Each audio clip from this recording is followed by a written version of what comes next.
s'isole dans un lieu désert et qu'elle est tentée de n'en pas revenir pour ne pas affronter le regard des siens.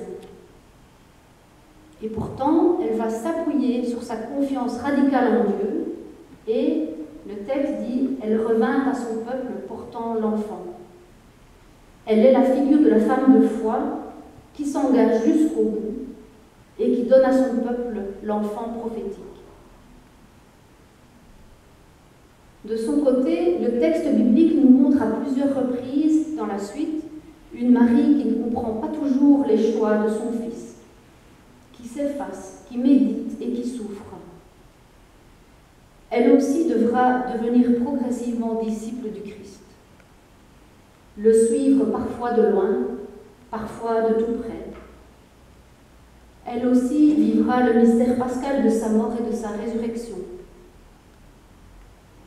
Et comme elle fut au fondement de l'incarnation, elle sera aussi au fondement de l'Église, quand, avec les apôtres, elle sortira avec eux de toute forme de peur au jour de la Pentecôte.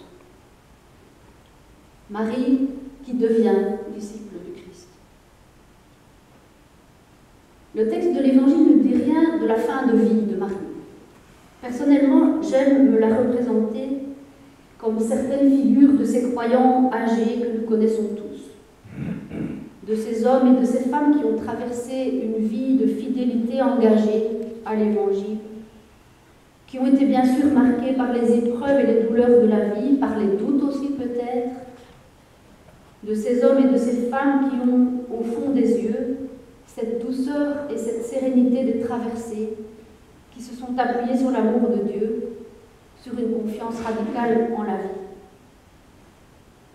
Marie était-elle de ces personnes dont on dit qu'elles ont déjà un pied au paradis?